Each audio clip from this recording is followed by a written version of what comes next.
It's electric.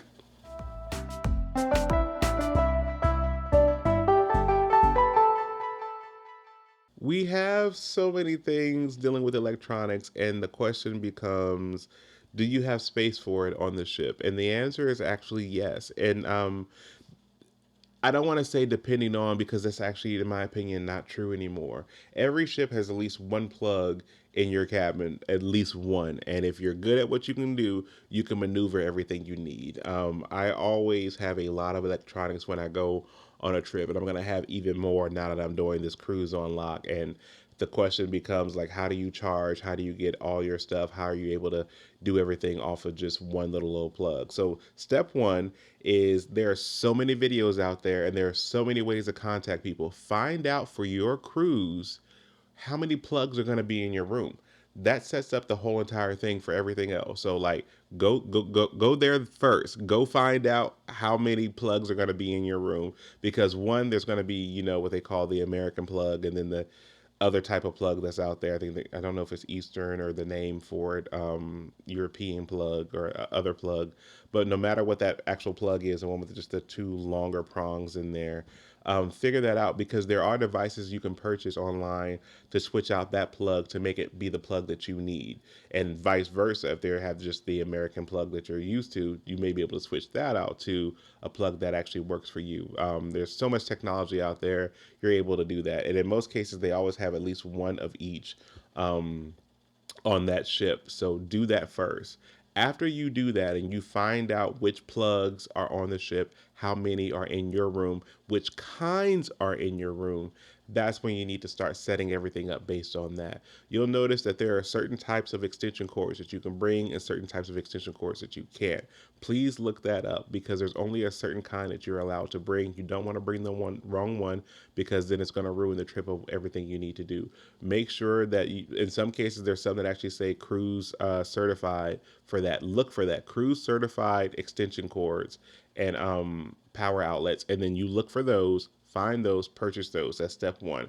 I would, no matter what, purchase at least two, and then you can go from there. So depending on which one you get, they'll generally be between 3 to 5 plugs. The ones that I would recommend are the ones that are 3 to 5, but also have USB ports on there as well. Hopefully, at least 5 of those. And I'll be honest, those things run about maybe at the most $15 in some cases. So at least get two of those, and you get two of those, you're good for the whole entire trip. I can promise you that. Whether it's a 3 day cruise or a 21-day cruise, you'll be good for both. After you get those, now it's the time to make sure you configure properly. There's going to be, think I'm saying the word caveat like in a lot of these videos, so that's probably going to be my secret word of the day, caveat. The caveat of that is making sure the plugs fit. And I don't mean making sure you have the one for the right outlet. I mean, there are certain people that have certain plugs. Let's say you have an Apple plug. Those are thick outwardly, but thin, which means you can plug ones next to each other without a problem. But then there are certain plugs that have more of a fatty AC adapter type situation where all the power is there, and you'll plug that one in, but then the one next to it you can't use because that's taking up space. Make sure that you test these out beforehand, because that'll let you know how much space you can play with that plug. And the goal is to be able to plug all your devices in. Here's a little hint that I'm going to share, that I'm probably going to put this in a separate video as well.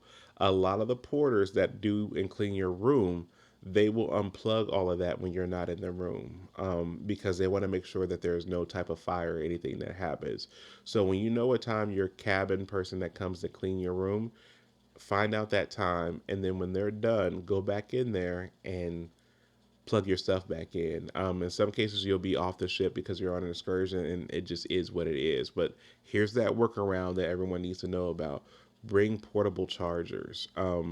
You're gonna have electronics. Everything can always be used on a portable charger, and I'm always about saving up to get those.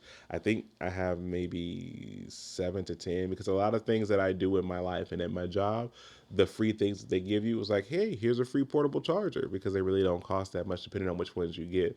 And some work really, really well, some don't. I don't worry about that. I worry about making sure that I have them. So when I go on a cruise, I have several of those. So what I do is I charge those up first. Then I charge my actual devices because here's that extra caveat that you need to know about. In some cases, the plugs aren't near the bed, but what you want to do is when you're going to bed, some of you have some type of device that you use to sleep with, such as an iPad, iPhone, or I'm naming all the Apple devices. You have a mobile device or a tablet that actually helps you go to sleep at night, depending on what you use, and it's sometimes even headphones, things of that nature. So I take my portable charger, I charge those through the day, and at night I unplug them and I put those next to the bed. And when I put those next to the bed, I put my phone with those, and it makes life a whole lot easier because then I don't have to worry about anything. And then again in the morning, I start charging them up again. And yes, like I said, that caveat is making sure that you go back and plug everything in when the porter unplugs everything. But in most cases, you're generally good for the trip. So again, at least two of the extension cords. Figure out which ones plug into what, so that way you can make sure you have enough space for all your devices.